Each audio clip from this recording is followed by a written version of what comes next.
Então, amigas, amigos, irmãs e irmãos em Jesus, um excelente bom dia a todos. Que as bênçãos divinas estejam nos envolvendo e propiciando-nos condições que nós possamos seguir em frente nos nossos projetos de vida, naqueles projetos que nós estabelecemos até antes de reencarnarmos, quando os agentes divinos estavam ali nos ajudando para que cada um viesse segundo as suas necessidades.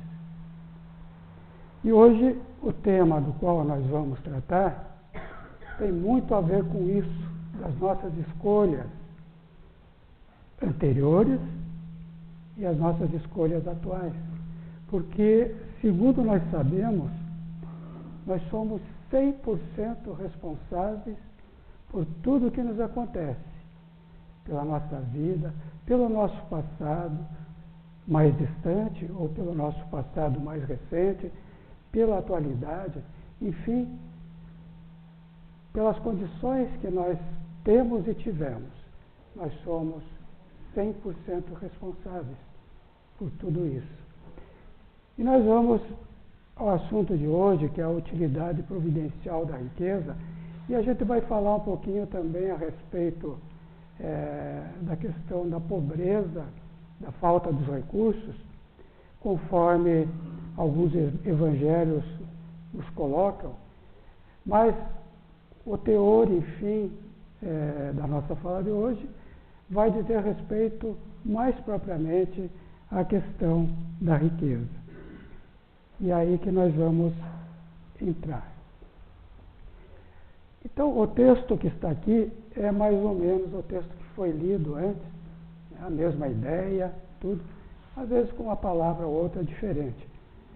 Mas nós vamos ver que se a riqueza houvesse de constituir obstáculo absoluto à salvação dos que a possuem, conforme se poderia inferir de certas palavras de Jesus, interpretadas segundo a letra e não segundo o Espírito, Deus, que a concede, teria posto nas mãos de alguns um instrumento de perdição, sem apelação nenhuma, ideia que repugna a razão. Então, muitas vezes, existe uma ideia meio que, não generalizada, mas que encontra um grande apoio em alguns setores, de que a riqueza seria a perdição das pessoas. E nós vamos ver que isso não corresponde à verdade. Quando a riqueza é bem utilizada, quando aquilo que nós assumimos perante os programadores reencarnatórios, quando nós seguimos aquilo a que nos propusemos, nós vamos ver que a riqueza é um bem, se bem administrado, tem um valor muito grande, vai nos ajudar e vai ajudar uma imensidão de pessoas que estão à nossa volta. Então, essas palavras de Jesus, elas são interpretadas segundo a letra e não segundo o Espírito. Então, Jesus não quer dizer que aqueles que são ricos, né, não terão a salvação. Quando algum teor evangélico nos diz que é mais difícil um rico entrar nos portais do céu, né, do que um camelo passar pelo fundo de uma agulha. Isso aí retratava o que se sabia na antiguidade, que o camelo era um fio muito grosso e difícil de passar naquela agulha que eles iam usar para a costura. Então, por isso, Jesus usou dessa comparação para que ficasse mais fácil das pessoas entenderem.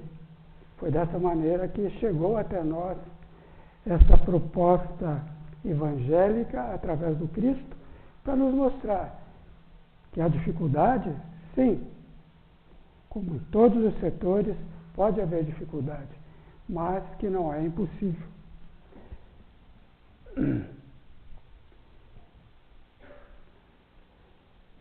E a doutrina espírita oferece aos seus adeptos que resolvem estudá-la, né, uma explicação do porquê nós pedimos algumas vezes as duras provas da riqueza, mesmo sabendo das dificuldades que essa prova impõe.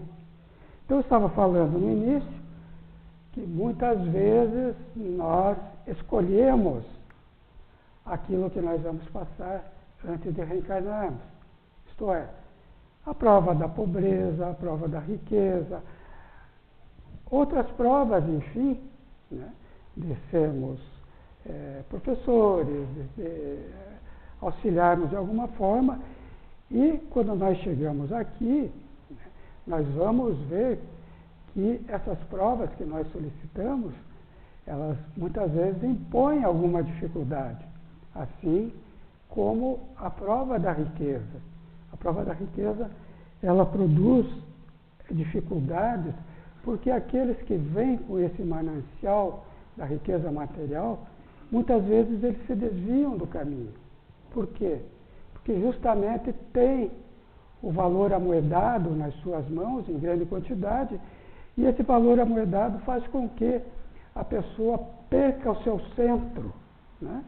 Perca o seu equilíbrio, perca o seu norte de vida, para fazer com que aqueles bens que ele trouxe sejam aplicados de forma coerente, bem aplicados, para ajudá-lo, né, no seu périplo terreno, como ajudar aqueles aos quais ele pode ser útil, seja sendo um profissional, tendo uma empresa, ajudando nos projetos de caridade, nos projetos culturais, enfim, da forma que ficar melhor, compatível ao que aquela pessoa trouxe como uma programação. E aí nós vamos perguntar, né? Quem não conhece a doutrina espírita poderá achar graça da pergunta que nós falamos ali em cima, dura prova da riqueza. E aí a gente chega e irreverentemente assim, vai pensar naquele programa dominical, de um apresentador muito conhecido, e ele chega ao público e pergunta, quem quer dinheiro? E todo mundo levanta o braço, todo mundo quer ganhar um pouquinho daquele valor que ele tem nas mãos. E agora eu pergunto, quem quer ganhar na loteria? Acho que muitos não levantaram a mão.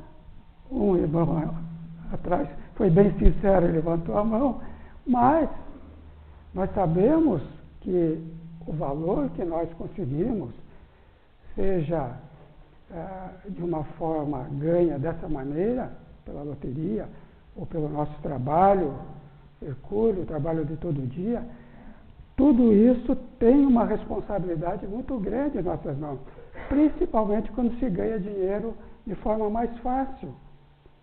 O mais difícil, porque ganhar na loteria, diz que a loteria, a Mega Sena, uma em não sei quantos milhões de chance para a pessoa ganhar. Então, não é fácil, mas se ganhou de uma forma que não foi trabalhada, não foi bem trabalhada.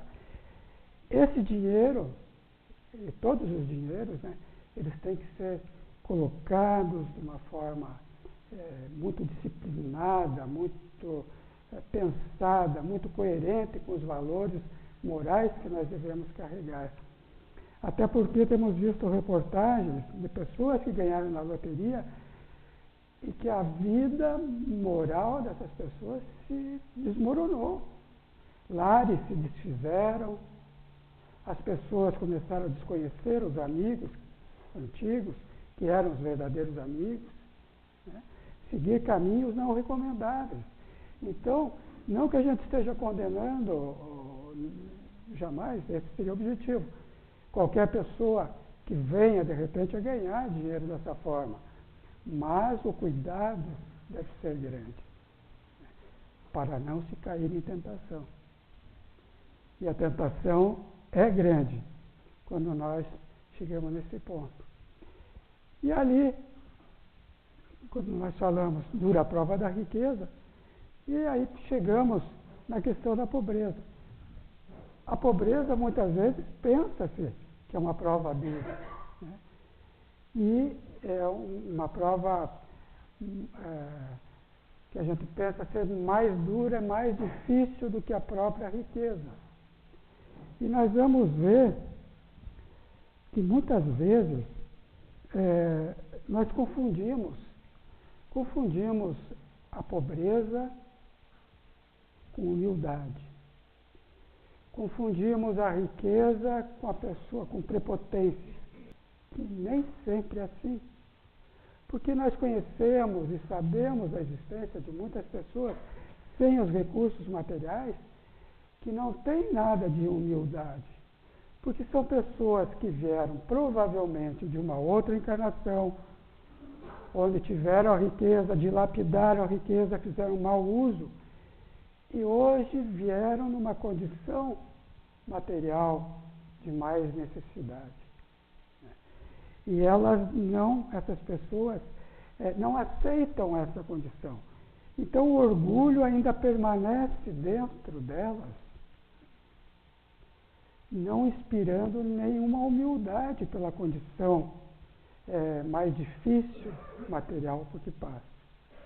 Ao contrário, nós vamos encontrar muitos irmãos de uma riqueza muito grande, e eu cito aqui o já desencarnado Antônio Emílio de Moraes, uma pessoa que era uma das maiores riquezas do nosso país, e de uma humildade extrema, de um trabalho em favor da caridade, dos hospitais, das escolas, como dificilmente se vê alguém fazer. Ah, mas ele tinha dinheiro. Não. Mas antes de ter dinheiro, ele tinha a predisposição, ele tinha a vontade, ele tinha o coração colocado, né, a serviço do bem das pessoas. Então nós podemos não ter dinheiro e oferecer aquilo que nós dispomos, o nosso tempo, o nosso olhar, a nossa prece, o nosso carinho, enfim, o que nós tivermos de melhor, oferecer. Não precisa ser moeda, não precisa ser o dinheiro.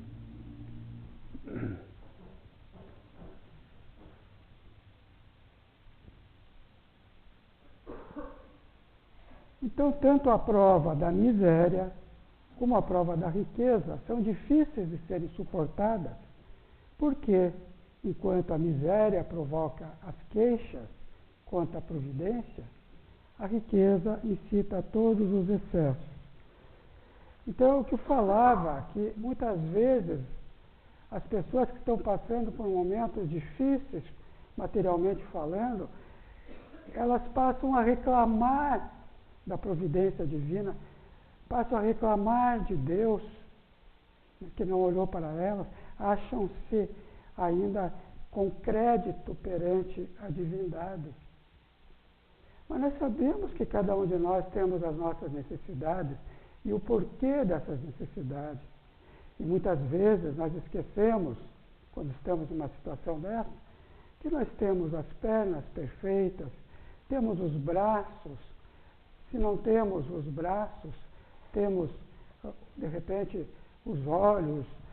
Enfim, algo que nos ajude a transitar na vida de uma forma mais tranquila.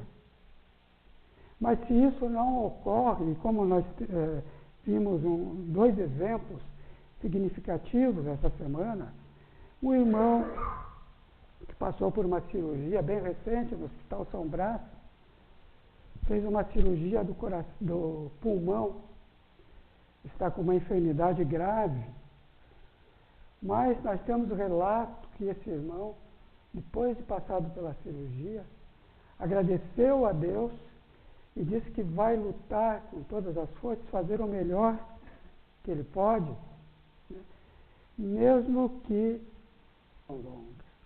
Mas ele está agradecido a Deus pelo que Deus deu a ele. E é difícil da gente agradecer a Deus numa hora dessa. um outro irmão aqui no estado do Paraná, por uma moléstia grave, teve que amputar uma perna, depois a outra. E nem por isso também se deixou abater. Ele faz parte do movimento jovem da Igreja Católica, anda numa cadeira de rodas, mas com movimento através das mãos, e inspirando uma alegria tal àqueles jovens que fazem parte desse movimento, que é difícil da gente encontrar, de repente, pessoas, ou mesmo nós, passando por uma pequena dificuldade, que tenha olhar de alegria, afeição, de agradecimento a Deus, que se nós não temos todos os braços, as pernas, o corpo perfeito, nós temos coisas que podem nos ajudar e nos ajudam a sermos úteis da maneira que nós estamos ali. Então são exemplos maravilhosos que nós temos que trazer aqui para ver, né, que vale a pena viver, que vale a pena insistir, que vale a pena ir à luta, apesar das muitas dificuldades que nós possuímos. Né? E o rico, entretanto, possui, de um modo geral, mais instrumentos para fazer o bem do que o pobre. Mas, todavia, nem sempre o faz. Torna-se egoísta, orgulhoso, insaciável até. Aí que a prova da riqueza deixa de estar sendo cumprida. Não que as pessoas vão chegar, como aquele apresentador que eu falei no começo, e começar a jogar dinheiro para lá e para cá. Não é isso. Mas ele vai ter, sim, o compromisso, a noção de que os valores amoedados que ele tem que ser bem aplicados. Ele pode utilizar no bem-estar dele, no bem-estar da família, mas, de repente, ser um empresário que vai valorizar o seu colaborador, aquele que está ajudando ele a conquistar mais valores. E a gente sabe aqui de empresas, na nossa área industrial, que valorizam o seu trabalhador, oferecendo o café da manhã quando chegam ao trabalho, que muitas vezes não tem em casa, ou não deu tempo pelo horário que tem que cumprir, vão na empresa e recebem aquele café da manhã, recebem o almoço, e nada é cobrado por esses empresários que assim fazem, daquele colaborador. Por quê? Eles querem que o colaborador se sinta bem. E o colaborador se sentindo bem, ele vai produzir mais.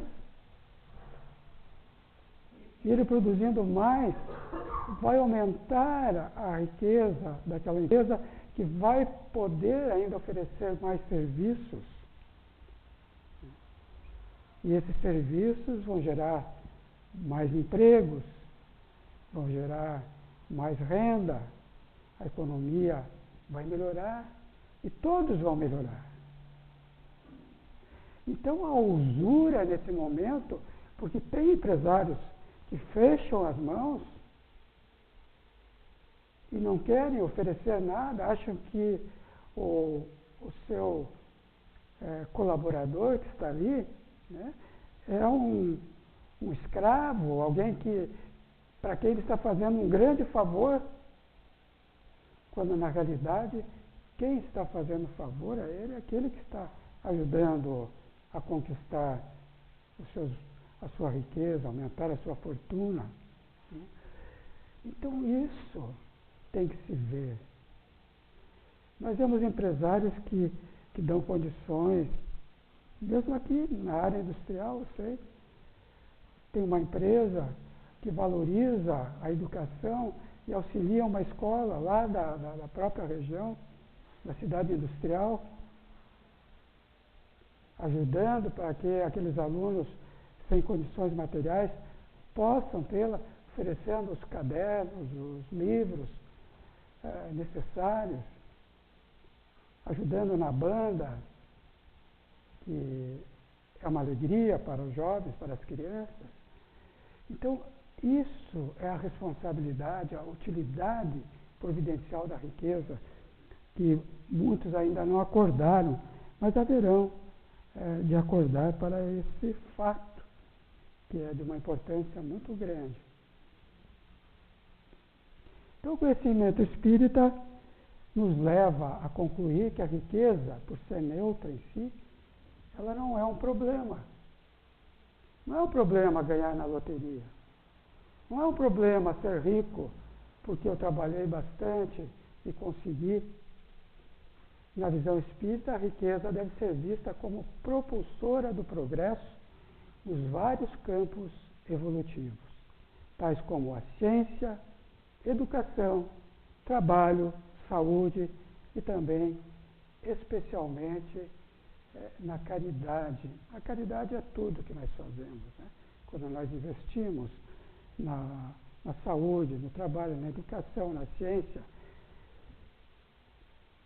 nós estamos fazendo a legítima caridade.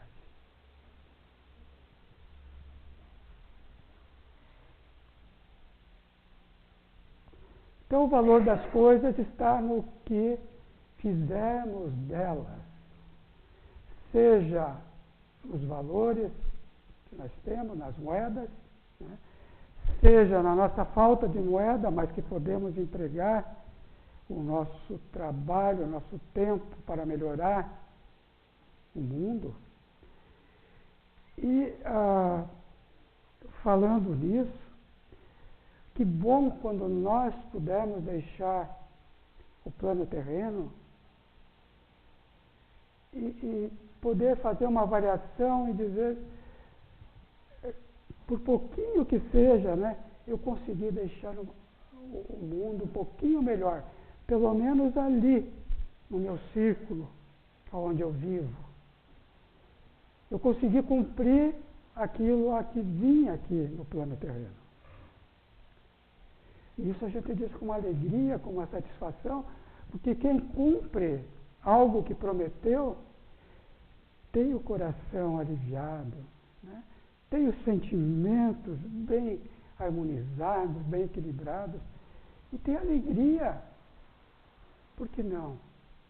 Alegria faz parte da vida. Nós podemos e devemos ser alegres. Nós já estávamos falando a respeito que quando nós aplicamos recursos na educação, além do retorno em conhecimento e progresso, tem-se um ganho na conquista do espírito. Isso que é o principal. Quando se faz a legítima caridade, o ser está revelando que sabe da responsabilidade que ele tem nas mãos. E isso é bastante sério, é bastante... devemos pensar bastante a respeito dessa colocação. Agora aqui vem algo de grande relevância também, como tudo que nós comentamos até agora. Há várias maneiras de se ter a riqueza material. Uma delas, que foi apontada lá atrás, ganhar na loteria, né? Ou pegar o dinheiro no auditório daquele programador dominical. Mas nós temos também, por efeito de uma herança ou de uma doação, podemos aumentar ou ganhar muito dinheiro. Nós podemos também, por esforço próprio, no nosso trabalho honesto, que é o que a gente vinha falando até agora, de empresários que trabalham, que ajudam aqueles seus colaboradores para que também eles possam progredir de todas as formas material e, consequentemente, na forma humana de ver que a sua empresa está ajudando, e ele também vai assim fazer. inspirado nesse exemplo, vai fazer aonde ele estiver, na sua família, na sua comunidade. Mas também tem aqueles valores recebidos por atividades ilícitas, desonestas, e quase a gente não tem visto aqui no nosso país, né? O noticiário está recheado dessas notícias, e nós não precisamos falar demais para não estragar o domingo, mas nós sabemos que existem atividades onde esses valores foram assim conseguidos. Só que essas pessoas vão ter que dar, no final, né, seja agora ou no final de suas vidas, no plano onde estiverem, vão ter que dar conta daquilo que usurparam, que tiraram, que não era deles, de fato e de direito. Então, nós estamos estudando o capítulo 16, não se pode servir a Deus e a Mamon. Mamon, que dá título a esse capítulo do Evangelho, é considerado o Deus da luxúria, da ostentação, segundo o conhecimento do povo sírio. Então veio lá da Síria esse conhecimento a respeito desse Deus com D minúsculo, chamado Mamon. Por esse motivo, o Evangelho de Jesus nos coloca que não se pode servir a Deus e a Mamon pelo mau uso da riqueza ou a má forma de se conseguir a fortuna. Então, esses dois pontos são fundamentais. O mau uso daquilo que temos ou a má forma de se conseguir a fortuna, conforme nós vimos ali naquelas atividades ilícitas e desonestas, as quais não recomendamos para ninguém, porque nós vamos ter que fazer o quê, dona Olga? Dar conta.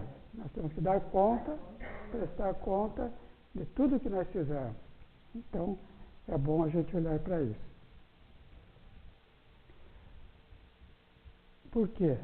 A riqueza que se adquire por meios escusos, cujo desvio principalmente traz prejuízos à comunidade, constitui-se em brasa viva na consciência de quem praticou tal delito. Senão na presente encarnação, com certeza na próxima ou no plano espiritual. Vai ter que dar conta. Aparentemente a gente vê pessoas riquíssimas e sabemos de má índole, né? Pessoas que se desviaram do bom caminho. Ninguém é ruim totalmente e nem bom totalmente na fase que nós estamos. Mas há aqueles com mais inclinação ao mal e aquelas com mais inclinação ao bem. É o que nós vimos aqui. Aparentemente, muitas vezes, uma pessoa inclinada ao mal está vivendo no falso, na luxúria, no bem bom, como se diz. E nós achamos que, Deus, onde é que está Deus? Só que nós temos que pensar. Pensar nos ensinamentos que a doutrina espírita nos dá. Que a vida não se restringe a esse momento que nós estamos. Nós vamos ter várias passagens. Nós vamos precisar apresentar toda a contabilidade do que fizemos. E essa contabilidade está na nossa consciência. E vamos ter, então, a partir da nossa consciência, que responder pelos nossos atos.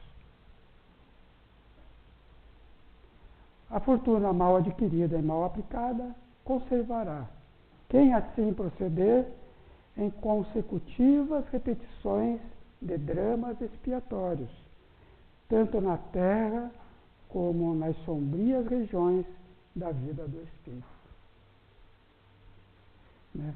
Essas consecutivas repetições que a gente fala ali, não são repetições eternas, mas repetições até o momento que aquele espírito acorde para a necessidade de fazer diferente, de corrigir os seus erros e de procurar fazer melhor, através do arrependimento, buscar daí na ação, fazer melhor aquilo que ele não fez.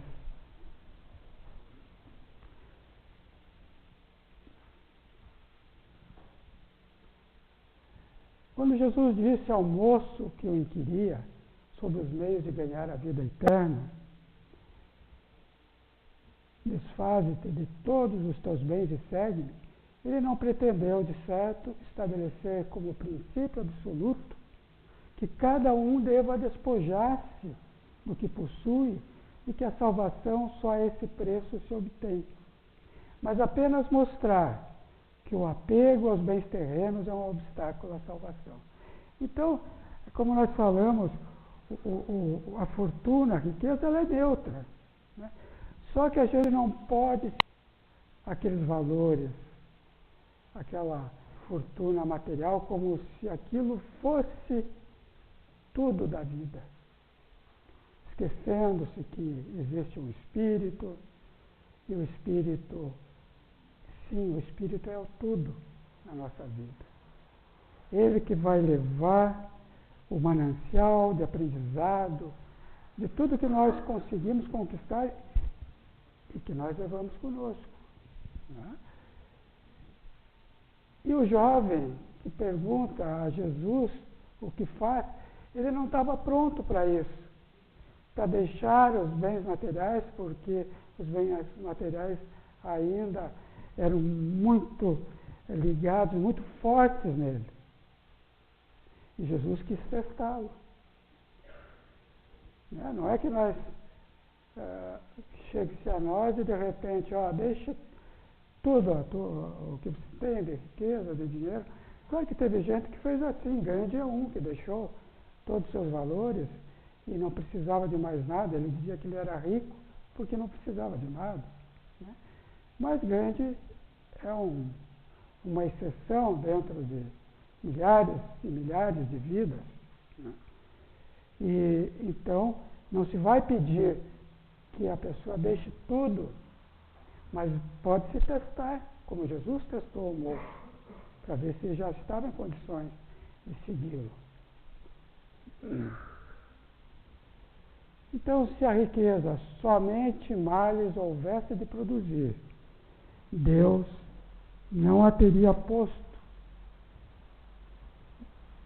Deus não a teria posto aqui na terra. Compete ao homem fazê-la produzi-la bem. Se não é um elemento direto de progresso moral, é, sem contestação, poderoso elemento de progresso intelectual. Porque sem a riqueza nós não teríamos como fazer o progresso no mundo, as invenções, tudo que nós temos hoje. Vamos pensar lá algumas centenas de anos atrás, o que a gente tinha e o que nós temos hoje, né?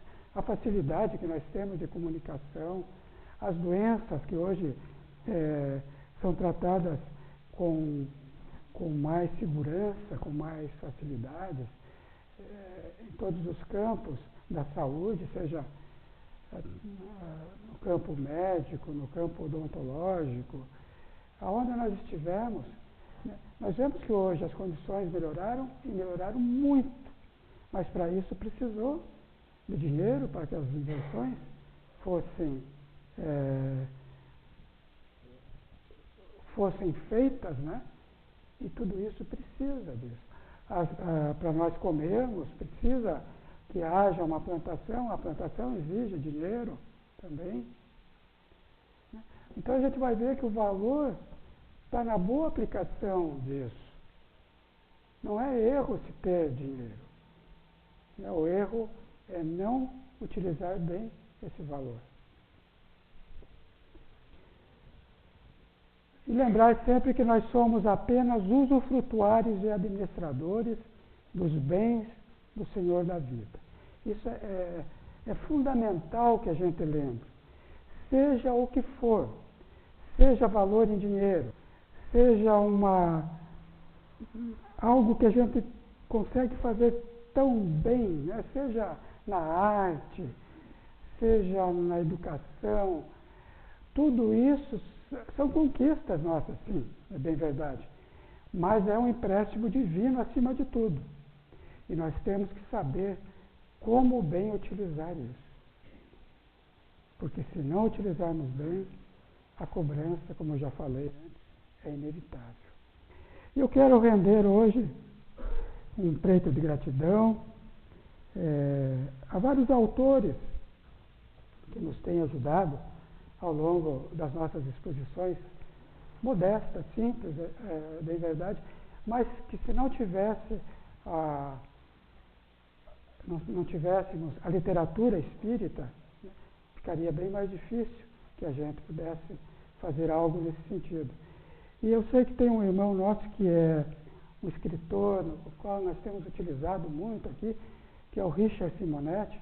Ele está em convalescença, ele estava enfermo e está convalescendo. Eu quero render uma homenagem ao Richard Simonetti, um grande escritor, e que provavelmente vai ter livros dele na nossa feira do livro espírita, que começa terça-feira. E, para finalizar, fazendo essa homenagem a Richard Simonetti e pedindo aos céus o amparo a esse nosso irmão, é que eu faço essa colocação aqui, que está num livro dele, neste livro, O Homem de Bem. Então, Richard Simonetti, para finalizar a nossa fala aqui, ele diz que vale a pena investir na Bolsa de Valores da espiritualidade, na empresa mais promissora, que é a BAP, Boas Ações para a Eternidade, com dividendos garantidos e sem risco de turbulência. Então, com uma irreverência, com uma forma alegre de trazer as coisas, ele faz essa colocação no seu livro a respeito dos valores. Então ele diz que os valores são importantes, sim, os valores materiais, mas mais importante que isso é investir nessa bolsa de valores da espiritualidade, na empresa mais promissora, que é a empresa Boas Ações para a Eternidade, com dividendos garantidos e sem risco de turbulência. Isto é, o bom uso de tudo aquilo que a gente tiver em nossas mãos. E tenho certeza que cada um de nós, cada um de vocês, tem junto de si um dispositivo que diz aquilo que veio aqui na Terra, aquilo que está mais ligado a cada um de nós, aquilo que é a nossa maior virtude. Então, eu peço a Deus, peço a Jesus que nos ilumine, para que nós possamos trazer a lume, para que nós possamos trazer cada dia, cada hora, cada minuto, aquilo que de melhor nós tivermos em nós e fazer assim, da melhor maneira possível, um mundo melhor. Que Deus nos abençoe, Jesus no caminho, sendo a luz para todos nós. E que assim seja.